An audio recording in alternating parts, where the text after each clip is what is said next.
بسم اللہ الرحمن الرحیم۔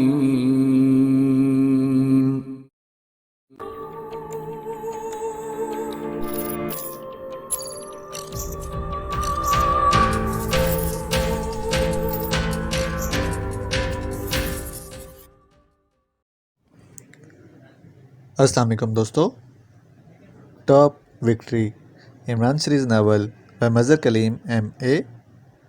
اگر آپ نے ابھی تک ہمارے چینل جاسوسی دنیا کو سبسکرائب نہیں کیا تو سبسکرائب کریں اور بیل آئیکن پر کلک کیجیے۔ فون کی گھنٹی بجتے ہی آرام کرسی پر بیٹھا ہوا کرنل ڈارسن چونک پڑا۔ اس کی آنکھیں بند تھیں۔ اس نے آنکھیں کھولیں اور پھر قریب پڑے ہوئے فون کا ریسیور اٹھا لیا۔ کرنل ڈارسن بول رہا ہوں۔ کرنل ڈارسن نے کرخ لہجے میں کہا۔ اس نے ڈاکٹر رے مورگن سے بات کر لی تھی اور سیکیورٹی ریزن کا بتا کر وہ تھرڈ وے کھلوا کر رے فیکٹری کے خفیہ حفاظتی سسٹم کے کنٹرول روم میں آ گیا تھا۔ اس کے ساتھ اسٹارک بھی تھا۔ اسٹارک نے فوراً حفاظتی سسٹم کا سارا چارج اپنے ہاتھوں میں لے لیا تھا۔ کرنل ڈارسن نے خود سارے حفاظتی سسٹم کو چیک کیا تھا اور پھر فیکٹری اور لیبارٹری کے حفاظتی نظام دیکھ کر وہ پوری طرح سے مطمئن ہو گیا تھا۔ سارا نظام جدید اور انتہائی فول پروف تھا۔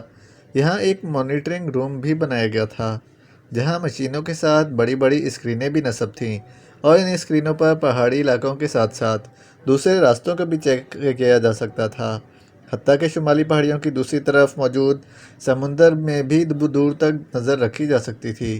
سمندر میں موجود کسی لانچ، موٹر بوٹ، وہاں سے گزرنے والے ہر قسم کے شپ کے ساتھ ساتھ سمندر کی گہرائی میں گزرنے والی آبدوزوں کے آمد و رفت کو بھی باقاعدہ مانیٹر کرنے کے انتظامات کیے گئے تھے۔ یہی نہیں، ان تمام راستوں پر مخصوص پوائنٹس پر ایسے جدید اور کنٹرولڈ اسلحے فکس کر دیے گئے تھے جہاں کسی انسان کے جانے کی ضرورت ہی نہ پڑتی تھی۔ اس تمام جدید ہتھیاروں کو آپریشن روم سے ہی کنٹرول کیا جا سکتا تھا۔ پہاڑیوں پر کئی جگہ میزائل لانچر لگا دیے گئے تھے تاکہ اگر اس پوائنٹ کی طرف کوئی دشمن فائٹر طیارہ بھی آ جائے تو اسے ایک لمحے میں مار گرایا جا سکتا تھا اور سمندر میں آنے والے بڑے سے بڑے جہاز کو بھی راستے میں ہی تباہ کیا جا سکتا تھا۔ یہ سارے انتظامات دیکھ کر کرنل ڈارسن کو یہ ضرورت محسوس نہیں ہو رہی تھی کہ ان راستوں پر مسلح افراد کو تعینات کیا جائے۔ آپریشن روم میں ایک آدمی بھی بیٹھ جائے تو باہر آنے والی بڑی سے بڑی فوج کا بھی آسانی سے مقابلہ کر سکتا تھا۔ اس لیے کرنل ڈارسن سوچ رہا تھا کہ اسے یہاں زیادہ وقت گزارنے کی ضرورت نہیں ہے۔ اسٹارک کو تمام سسٹم کی سمجھ تھی۔ اگر اسے یہاں چھوڑ دیا جائے تو وہ اکیلا ہی سب کچھ سنبھال سکتا تھا، لیکن وہ ابھی کچھ وقت یہاں گزارنا چاہتا تھا۔ اسی لیے وہ ایک الگ کیبن میں رکا ہوا تھا۔ اس سے فون پر صرف اسٹارک ہی بات کر سکتا تھا، اس لیے اس نے خود کو ہارڈ ماسٹر کہنے کی بجائے کرنل ڈارسن ہی کہا تھا۔ اسٹارک بول رہا ہوں۔ دوسری طرف سے اسٹارک کی آواز سنائی دی۔ یس، کیا رپورٹ ہے؟ جناب، آپ مانیٹرنگ روم میں آ جائیں، وہ گروپ ہماری رینج میں داخل ہونے ہی والا ہے۔ دوسری طرف سے اسٹارک نے کہا تو کرنل ڈارسن بے اختیار اچھل پڑا۔ اوہ اچھا، میں آ رہا ہوں، کرنل ڈارسن نے کہا اور ریسیور رکھ کر ایک جھٹکے سے اٹھ کر کھڑا ہو گیا اور پھر وہ تقریباً دوڑتا ہوا کیبن سے نکلا اور مختلف راہداریوں سے ہوتا ہوا چند ہی لمحوں میں مانیٹرنگ روم میں پہنچ گیا۔ سامنے شیشے کا بڑا سا کیبن تھا جہاں اسٹارک بیٹھا ہوا تھا۔ کرنل ڈارسن اس کمرے میں داخل ہوا تو اس کی نظریں سامنے دیوار پر موجود بڑی اسکرین پر پڑیں تو وہ بے اختیار چونک پڑا۔ اسکرین پر سمندر کی لہریں اچھلتی ہوئی دکھائی دے رہی تھیں۔ یہ منظر شمالی پہاڑیوں کے عقب میں موجود سمندری ساحل کا تھا۔ سمندر میں دور ایک بڑی سی لانچ دکھائی دے رہی تھی جو تیزی سے ساحل کی طرف بڑھی آ رہی تھی۔ لانچ پر 4 مرد اور ایک عورت موجود تھی اور ان پانچوں نے غوطہ خوری کے لباس پہنے ہوئے تھے۔ چیف، یہ لانچ ابھی ہماری رینج سے دور ہے، لیکن یہ جس رفتار سے آگے بڑھ رہی ہے ٹھیک 12 منٹ بعد یہ ہماری رینج میں داخل ہو جائے گی۔ تو کیا تم نے ان پر اٹیک کرنے کا انتظام کر لیا ہے؟ یس چیف، میں نے C-1 میزائل کو ٹارگٹ پر ایڈجسٹ کر دیا ہے۔ جیسے ہی یہ رینج میں داخل ہوں گے میزائل فائر کر دیا جائے گا اور ایک لمحے میں ان سب کا خاتمہ ہمیشہ کے لیے ہو جائے گا، اسٹارک نے کہا تو کرنل ڈارسن نے اطمینان بھرے انداز میں سر ہلا دیا۔ گڈ شو، میں انہیں اپنی آنکھوں کے سامنے مرتا ہوا دیکھنا چاہتا ہوں، کرنل ڈارسن نے کہا۔ لانچ اسی رفتار سے آگے بڑھی چلی جا رہی تھی اور کرنل ڈارسن اور اسٹارک کی نظریں اس لانچ پر جیسے جم کر رہ گئی تھیں۔ کیا تم ان کے چہرے کلوز اپ کر سکتے ہو؟ یس چیف، استاق نے اس بات میں سر ہلا کر کہا اور اس نے مشین پر موجود ایک ناب کو بائیں طرف گھمانا شروع کر دیا۔ ناب گھومتے ہی اسکرین پر نظر آنے والا منظر کلوز ہوتا چلا گیا اور پھر اسکرین پر صرف لانچ ہی دکھائی دینے لگی۔ استاق بدستور ناب گھما رہا تھا اور پھر اس نے ناب سے ہاتھ ہٹایا تو اسکرین پر لانچ کی بجائے ان چاروں مردوں اور ایک عورت کا چہرہ واضح دکھائی دینے لگا۔ یہ چاروں مرد ایشیائی تھے جبکہ عورت سوئس نژاد تھی۔ چیف، یہ میک اپ میں ہیں، لیکن اسپیشل مشین سسٹم کے تحت ہم ان کے اصل چہرے دیکھ سکتے ہیں۔ اس عمران نے ہارڈ ماسٹرز کو چیلنج کر کے اپنی اور اپنے پورے گروپ کی قسمت پر موت کی مہر لگا دی ہے۔ یہ ہے عمران جو بائیں طرف کونے میں کھڑا ہے۔ میں نے پہچان لیا ہے اسے، یہ واقعی شیطان ہے، لیکن یہ منگراٹ کی بجائے اس طرف کیسے آ گئے؟ کیا انہیں معلوم ہو گیا ہے کہ لیبارٹری اور فیکٹری کا اسپیشل تھرڈ وے لوکاسا کی طرف سے ہے؟ کرنل ڈارسن نے حیرت بھرے لہجے میں کہا۔ یس چیف، میں بھی انہیں اس طرف سے آتے دیکھ کر چونک پڑا تھا، جبکہ میں انہیں پہاڑیوں میں تلاش کر رہا تھا، لیکن یہ اس طرف نہیں آئے۔ یہ شاید وہاں سے نکل گئے تھے اور اب یہ سمندر میں اچانک مجھے اس لانچ میں دکھائی دیے۔ یہی دکھانے کے لیے میں نے آپ کو یہاں بلایا ہے۔ لیکن انہیں تھرڈ وے کے بارے میں کس نے بتایا؟ اس راستے کے بارے میں تو بہت کم لوگ جانتے ہیں، اور جو جانتے ہیں وہ انڈر گراؤنڈ ہے۔ پھر عمران کو کیسے معلوم ہو گیا؟ کرنل ڈارسن نے حیرت بھرے لہجے میں کہا، لیکن اس کی بات کا جواب بھلا استاق کیسے دے سکتا تھا؟ بہرحال جو بھی ہے، اب یہ جس راستے سے بھی آئیں، ان کے مقدر میں سوائے موت کے اور کچھ نہیں ہے۔ یس چیف، بہرحال مجھے خوشی ہے کہ آخر کار یہ ہماری نظروں میں آ گئے ہیں۔ اب منظر ری بیک کر دو، کرنل ڈارسن نے کہا تو استاق نے تیزی سے ناب الٹی گھمانی شروع کر دی۔ منظر تیزی سے پیچھے ہٹتا چلا گیا، یہاں تک کہ اب وہ دور سمندر میں لانچ میں دکھائی دینے لگے۔ تو استاق نے ناب سے ہاتھ ہٹا لیا۔ اب دوبارہ لانچ سمندر کی لہروں پر دوڑتی ہوئی دکھائی دے رہی تھی۔ کتنا وقت ہے انہیں رینج میں آنے میں؟ صرف 3 منٹ چیف، اگلے 3 منٹ میں یہ ہماری رینج میں ہوں گے اور میں ایک لمحے میں ان پر فائر کر دوں گا۔ 1 منٹ، تم انہیں لانچ پر ہلاک نہ کرو، کرنل ڈارسن نے کہا تو استاق چونک پڑا۔ کیوں چیف؟ ڈارسن نے چونک کر کہا، یہ شیطان ہیں، ان کے بارے میں سنا ہے کہ یہ مر کر بھی زندہ ہو جاتے ہیں۔ اگر ہم نے ان کا سمندر میں شکار کھیلا تو ان کی لاشیں سمندر میں غائب ہو جائیں گی اور ہمیں اس بات کا پتہ نہیں چل سکے گا کہ یہ ہلاک ہوئے بھی ہیں یا نہیں۔ ہو سکتا ہے کہ یہ ہلاک ہونے سے بچ جائیں اور پھر یہ پانی کے اندر ہی اندر سے تیرتے ہوئے تھرڈ وے تک پہنچ جائیں۔ تو کیا ہوا چیف؟ اگر یہ پانی میں تیر کر آئے تو بھی ہم انہیں دیکھ سکتے ہیں؟ نہیں، ان کے پاس ایسے سائنسی آلات ہو سکتے ہیں جن کی مدد سے یہ پانی میں خود کو ہماری نظروں سے آنے سے چھپا سکیں۔ اس لیے میں اس بار کوئی رسک نہیں لینا چاہتا، میں انہیں ہر صورت میں مرتے ہوئے دیکھنا چاہتا ہوں، کرنل ڈارسن نے فیصلہ کن لہجے میں کہا۔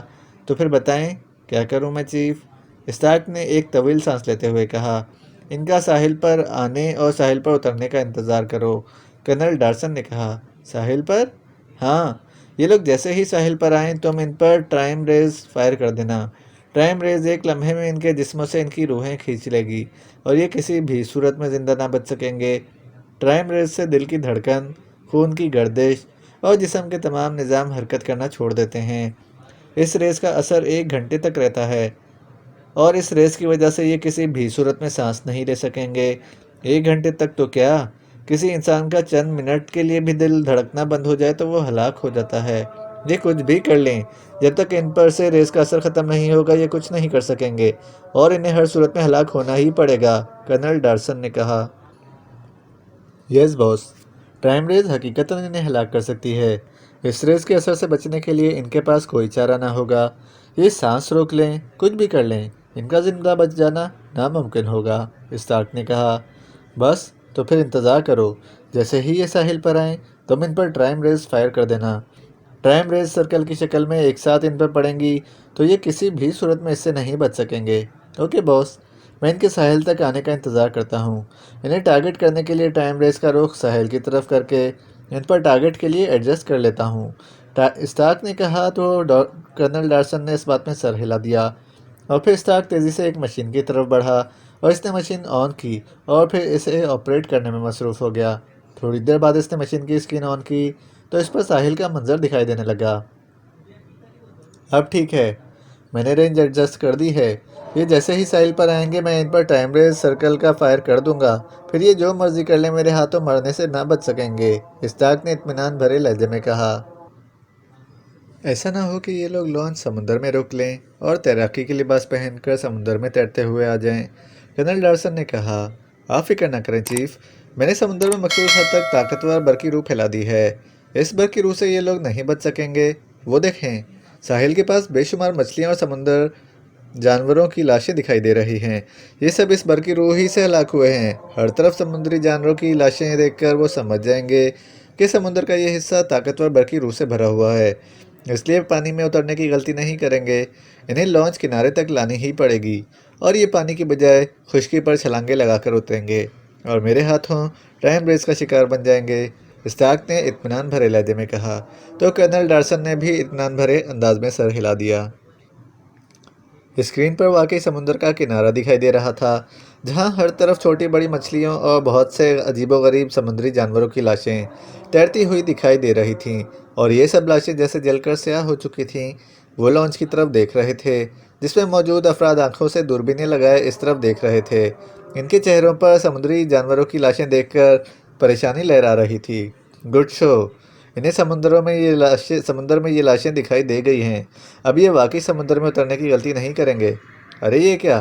یہ لانچ تو رک رہی ہے، اسٹارک نے بات کرتے کرتے اچانک چونک کر کہا۔ تو کرنل ڈارسن بھی چونک پڑا، کیونکہ لانچ واقعی آہستہ ہوتے ہوتے رک گئی تھی اور وہ پانچوں افراد اب رنگ کے پاس آ گئے تھے۔ ان کے چہرے متحوش دکھائی دے رہے تھے۔ یہ سمندر میں جانوروں کی لاشیں دیکھ کر پریشان ہو رہے ہیں۔ وہ دیکھیں چیف، ان کے پاس ڈیک پر غوطہ خوری کے لباس بھی پڑے ہوئے ہیں۔ شاید ان کا یہی پروگرام تھا کہ یہ غوطہ خوری کے لباس پہن کر اس طرف آئیں گے۔ اب یہ ایسا نہیں کر سکیں گے، یہ غوطہ خوری کے لباس ہی کیوں نہ پہن لیں۔ برقی پاور سے بچنا ان کے لیے ناممکن ہوگا، کرنل ڈارسن نے کہا۔ یس باس، اسٹارک نے کہا۔ کچھ دیر تک لانچ میں موجود افراد سمندر میں ہر طرف تیرتی ہوئی سمندری جانوروں کی لاشوں کو دیکھتے رہے، پھر وہ واپس مڑ گئے اور آپس میں صلاح مشورہ کرنے لگے، اور پھر وہ لانچ کے کیبن میں چلے گئے۔ کچھ دیر بعد وہ کیبن سے باہر آ گئے اور پھر کچھ دیر بعد کرنل ڈارسن اور اسٹارک نے ایک بار پھر لانچ کو آگے بڑھتے دیکھا۔ لانچ کو آگے آتا دیکھ کر ان کی آنکھوں میں چمک آ گئی۔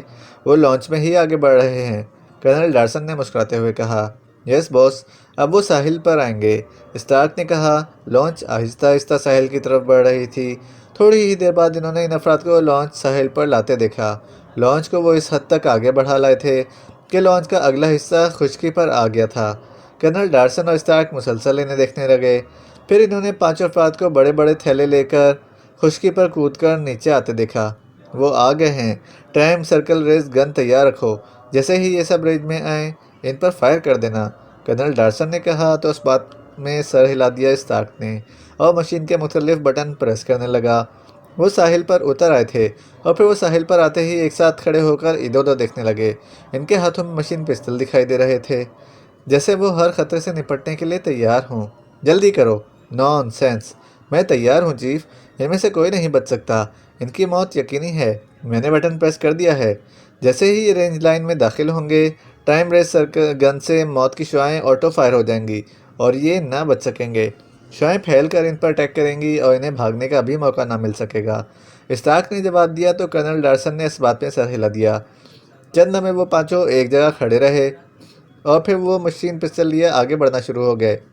آ گئے، وہ رینج کے قریب آ گئے ہیں چیف، بس چند لمحے ان کی زندگیوں کے باقی رہ گئے ہیں، اس کے بعد یہ سب ایک ساتھ ختم ہو جائیں گے، اسٹارک نے یک لخت چیختے ہوئے کہا، اور کرنل ڈارسن کے چہرے پر سختی اور صفاقی کے تاثرات نمودار ہو گئے۔ اس کے ہونٹ بھیج گئے تھے اور آنکھیں سکڑ گئی تھیں، کیونکہ اس کے خیال کے مطابق اس کی زندگی کا سب سے پرتجسس لمحہ تھا۔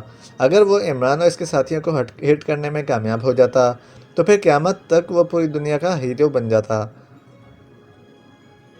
اس کی نظریں اسکرین پر جمی ہوئی تھیں، جس پر نظر آنے والے وہ افراد آگے بڑھے چلے آ رہے تھے۔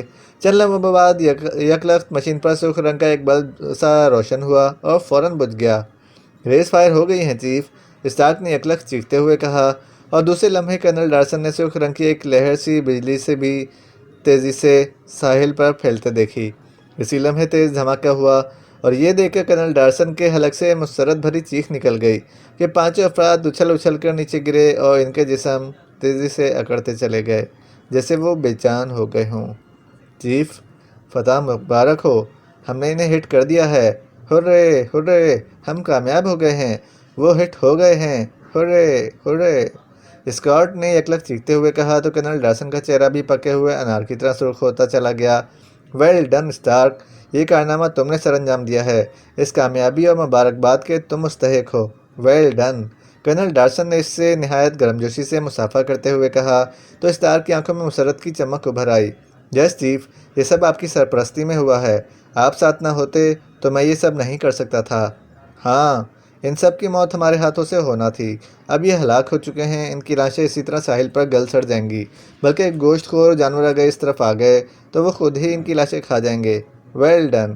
کرنل ڈارسن نے پیچھے ہٹتے ہوئے کہا۔ اس کی نظریں دوبارہ اسکرین پر پڑیں تو یہ دیکھ کر اس کے چہرے کی رونق اور بڑھ گئی کہ عمران اور اس کے ساتھی بے حس و حرکت پڑے ہوئے تھے، بے جان لاشوں کی طرح۔ چیف، اگر آپ اجازت دیں تو میں اپنے آدمیوں کو بھیج کر ان کی لاشیں یہاں منگوا لوں تاکہ ہم ان کی لاشوں کی باقاعدہ تصویریں بنا کر انٹرنیٹ پر اپلوڈ کر دیں اور دنیا کو بتا سکیں کہ ان بڑے اور خوفناک ایجنٹوں کو ہارڈ ماسٹرز نے ہلاک کیا ہے۔ ان کی لاشیں ہمارے پاس بطور ثبوت ہوں گی، ورنہ دنیا کو کسی طرح یقین نہ آئے گا کہ ہم نے ہی انہیں ہیٹ کیا ہے۔ اوہ ہاں، یہ ہمارا چھوٹا موٹا کارنامہ نہیں ہے، جن افراد کو ہلاک کرنے کے لیے پوری دنیا ترس رہی ہے، انہیں ہم نے ختم کیا ہے۔ اگر ہم یہ ثبوت دنیا کے سامنے رکھ دیں تو پوری دنیا میں ہارڈ ماسٹرز کا شہرہ ہو جائے گا۔ Very good idea. تو منگواؤں ان کی لاشیں؟ پہلے یہ چیک کر لو کہ یہ واقعی ہلاک ہوئے ہیں یا نہیں۔ چیف، آپ ان کی حالت دیکھ رہے ہیں، یہ لاشوں کی صورت میں پڑے ہیں، ان میں ذرا سی بھی جان ہوتی تو یہ اس طرح بے حس و حرکت نہ پڑے ہوتے۔ نہیں، نہ جانے کیوں مجھے دھڑکا سا لگا ہوا ہے، ان سب کے باوجود ان کی موت کی تصدیق ہونا ضروری ہے۔ تم ایسا کرو، ان کی لاشیں اٹھوا کر لا کر یہاں ڈارک روم میں رکھوا دو اور پھر وہاں کمپیوٹرائز مشین سے ان کی چیکنگ کرو۔ اگر کمپیوٹرائز مشین ان کی موت کی تصدیق کر دے تو پھر انہیں اوپر لایا جائے گا۔ کرنل ڈارسن نے کہا۔ عمران اور اس کے ساتھیوں کی لاشیں دیکھنے کے باوجود ایک عجیب اور نامعلوم سا خوف اس کے دل میں موجود تھا، اس لیے وہ ہر صورت میں ان کی موت کی کمپیوٹرائز تصدیق کرنا چاہتا تھا۔ اوکے چیف، میں ایسا ہی کرتا ہوں، اسٹارک نے کہا، اور پھر وہ شیشے والے کیبن سے نکل کر ہال کی دائیں طرف والی دیوار میں نصب ایک بڑی سی مشین کی طرف بڑھ گیا۔ اس نے اس مشین کو آپریٹ کرنا شروع کر دیا۔ مشین کے آپریٹ ہوتے ہی شفاف شیشے کے کمرے میں میز پر موجود مشین کے دوسرے کونے پر رنگ برنگے چھوٹے چھوٹے بلب تیزی سے جلنے بجھنے لگے، اور اس کے ساتھ ہی اوپر دیوار پر موجود اسکرین پر منظر ختم ہو کر آڑی ترچھی لکیریں سی ادھر ادھر دوڑنے لگیں۔ کرنل ڈارسن خاموش بیٹھا رہا۔ چند لمحوں بعد اسٹارک واپس اس شیشے والے کمرے میں آیا اور اس نے مشین کے اس حصے کو آپریٹ کرنا شروع کر دیا جس پر ہال والی مشین کے آپریٹ ہوتے ہی رنگ برنگے بلب اسپارکنگ کرنے لگے تھے۔ اس کے ساتھ ہی اس اسکرین پر ایک بار پھر ساحل کا منظر ابھر آیا جہاں لاشیں بدستور بے حس و حرکت پڑی ہوئی تھیں۔ اسی لمحے ہال میں موجود مشین میں سے تیز سیٹی کی آواز نکلی۔ سیٹی کی آواز سن کر اسٹارک نے مشین کے ساتھ لگا ہوا ایک مائک ہاتھ میں لے لیا۔ ہیلو ہیلو، آپریشن روم سے اسٹارک بول رہا ہوں۔ روڈرک، اپنے ساتھیوں کو لے کر ساحل پر چلے جاؤ، وہاں 5 لاشیں پڑی ہوئی ہیں، ان سب کو چیک کرو، اگر وہ لوگ مر چکے ہوں تو ان کی لاشیں اٹھا کر ڈارک روم میں لے جاؤ اور رکھوا دو، اسٹارک نے تیز سے بولتے ہوئے کہا، اور پھر اس نے مائک کو مشین کے ساتھ لگے ہوئے ہک میں لٹکا دیا۔ کچھ دیر بعد اس نے ایک چٹان کو کسی صندوق کے ڈھکن کی طرح کھلتے دیکھا، اور پھر اس چٹان میں سے 10 افراد باہر آ گئے، ان کے ہاتھوں میں مشین گنیں تھیں۔ وہ مشین گنیں لیے تیزی سے ساحل کی طرف بڑھنے لگے۔ ساحل پر پہنچ کر وہ ان 5 افراد کی لاشوں کے پاس رک گئے۔ پھر 5 افراد آگے بڑھے اور وہ ان افراد کے لاشیں چیک کرنے لگے۔ پھر ان 5 نے اپنے ہاتھ اٹھائے اور 2 انگلیاں کھول کر وی کا نشان بنایا۔ یہ وکٹی کا مخصوص نشان تھا، جس کا مطلب تھا کہ وہ جن افراد کو چیکنگ کر رہے ہیں وہ ہلاک ہو چکے ہیں۔ گڈ شو، اس کا مطلب ہے کہ یہ لوگ واقعی مر چکے ہیں۔ گڈ شو، ریئلی گڈ شو۔ کرنل ڈارسن جو اس منظر کو غور سے دیکھ رہا تھا، اپنے ساتھیوں کو وکٹی کا نشان بناتے دیکھ کر اطمینان اور مسرت بھرے لہجے میں کہا۔ ان افراد نے آگے بڑھ کر 5 لاشیں اٹھائیں اور پھر وہ تیزی سے اس چٹان کی طرف بڑھتے چلے گئے جہاں سے نکل کر وہ آئے تھے، اور پھر وہ لاشیں لے کر کھلی ہوئی چٹان میں اتر گئے۔ ان کے اندر جاتے ہی چٹان تیزی سے بند ہوتی چلی گئی۔ لاشیں بلیک روم میں پہنچ چکی ہیں چیف، چند لمحوں کے بعد اسٹارک نے کہا تو کرنل ڈارسن نے اس بات میں سر ہلا دیا۔ اس کے چہرے پر فتح و مسرت کی عجیب اور انوکھی سی جگمگاہٹ موجود تھی۔ اسٹارک نے مشین کے ایک اور حصے کے بٹنوں کو پریس کرنا شروع کر دیا۔ اس بار دیوار پر موجود اسکرین آف ہو گئی اور اس کی بجائے مشین کے اندر ہی ایک چھوٹی سی اسکرین روشن ہوئی۔ اسکرین پر سبز رنگ کا ایک نقطہ سا جل بجھ رہا تھا۔ اسٹارک خاموش بیٹھا اس نقطے کو دیکھ رہا تھا۔ چند لمحوں بعد ہی اسکرین پر اسپارکنگ کرنے والا نقطہ یکلخت سرخ رنگ کا ہو گیا اور اس کے ساتھ ہی اسکرین پر 5 کا ہندسہ ابھر آیا اور اس کے آگے حرف ڈی تیزی سے اسپارکنگ کرنے لگا۔ چیف، کمپیوٹرائزڈ مشینوں نے ان 5 کی ہلاکت کی تصدیق کر دی ہے، آپ خود چیک کر لیں۔ اوکے، اب میری تسلی ہو گئی ہے، یہ شیطان واقعی موت کے گھاٹ اتار دیے گئے ہیں۔ آخرکار ہارڈ ماسٹرز جیت گئی۔ Well done Stark, really good show. اب تم ایسا کرو کہ ان کی لاشیں بلیک روم سے نکال کر فرسٹ ہال میں پہنچا دو۔ میں پوری دنیا کے ٹی وی چینلز پر ان کی لاشیں دکھانا چاہتا ہوں تاکہ دنیا بھر میں ہارڈ ماسٹرز کا نام ہو جائے گا۔ کرنل ڈارسن نے مسرت بھرے لہجے میں کہا اور اٹھ کر اس شیشے والے کیبن سے نکل کر ہال کے بیرونی دروازے کی طرف بڑھتا چلا گیا۔ فتح اور کامیابی کے نشے سے اس کی قدم اس طرح سے اٹھ رہے تھے جیسے اس نے ایک ساتھ بے شمار شراب کی بوتلیں پی لی ہوں۔ وہ واقعی خود کو ہواؤں میں اڑتا ہوا محسوس کر رہا تھا۔